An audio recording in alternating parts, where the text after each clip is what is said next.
Satoshi created Bitcoin, right? But what makes Bitcoin interesting?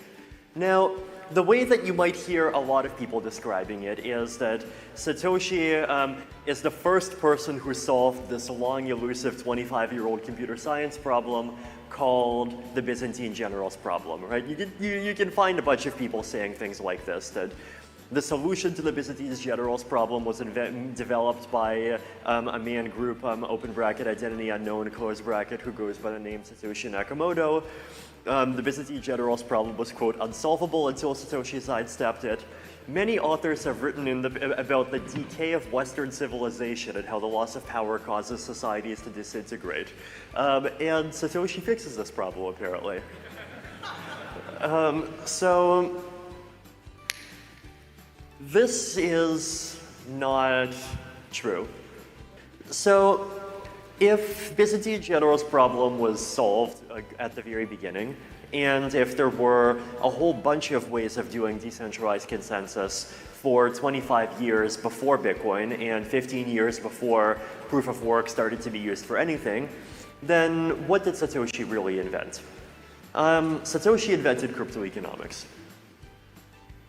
So what is cryptoeconomics, right? Cryptoeconomics is basically use of economic incentives to provide guarantees about applications. So you could view cryptoeconomics as being kind of the use of appended economics and game theoretic reasoning as a kind of appendage to cryptographic reasoning.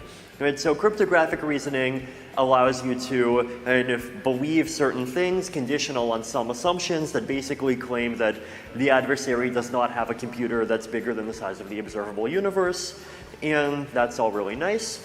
But cryptoeconomics allows you to have other kinds of guarantees that cryptography can't provide, but because of the types of guarantees that cryptoeconomics is trying to provide, they're not cryptographic guarantees. Instead, they're guarantees conditional on certain kinds of economic assumptions. So for example, the assumption that a platform will continue running, liveness, also known as censorship resistance, is something that can be provided by economics, cannot be provided by cryptography. Even the assumption that a decentralized consensus system will come to consensus is something that cannot be guaranteed by cryptography. It can only be guaranteed by some kind of model that says things about the motivations of participants in the platform.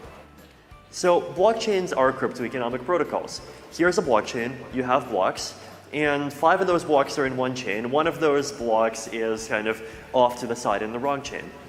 And in a blockchain, you want to encourage more miners to create blocks that extend the correct chain, and you do not want to encourage people to create blocks that just go off to the side and make a different chain and confuse people. So how do we do this? With economic incentives.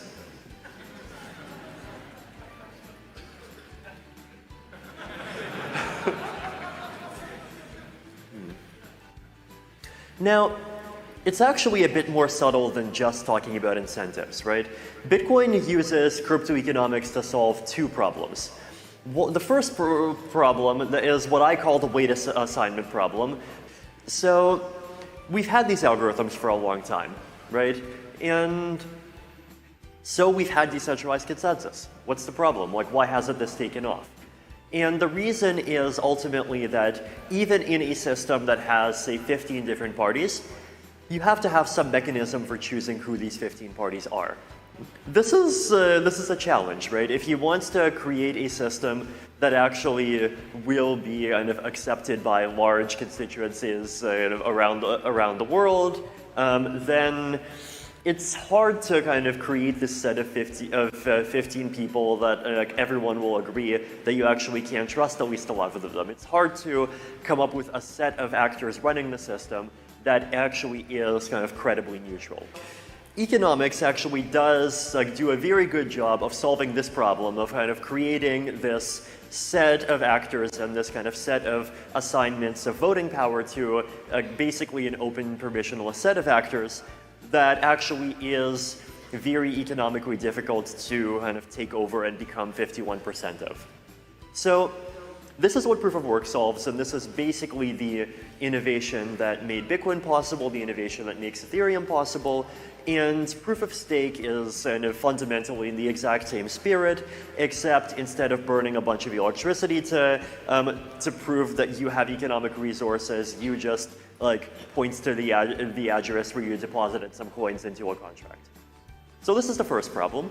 And the second problem is the incentive problem, right? You have a bunch of permissionless actors, and some of them might be wonderful people. And some of them might be people in some country that can mine really cheaply, that you have like, no, you don't really understand what their psychology is. Some of them might be like big corporations. Some of them might be hobbyists. Some of them might be like hackers that gain access to computing resources. And like these are kind of disparate groups of people, and we can know kind of fairly little about what motivates them. Well, what's the thing that motivates a lot of people? Economic incentives, right? Like we know that people in all of these disparate regions like money and wants to gain more, and generally people that don't like money and want to gain more are not going to be the ones that have the economic resources to make up 51% of the network in the first place. So we can kind of use economic incentives as a way of driving this wide disparate group of participants to participate in the network in good ways instead of participating in the network in bad ways. So these are both kind of use cases of cryptoeconomics, and they're used in Bitcoin, they're used in Ethereum, they're used in basically kind of every major public blockchain. So cryptoeconomics is great because cryptography lets us prove things with very minimal assumptions about behavior, actually without assumptions about behavior. Cryptoeconomics let us prove things with kind of minimal assumptions about participants. So an assumption that they're motivated by economic incentives, and actually systems can work even if people are not willing to kind of just motivated by economic incentives. All you need to assume is just an upper bound on like basically how much money attackers have that they're willing to burn.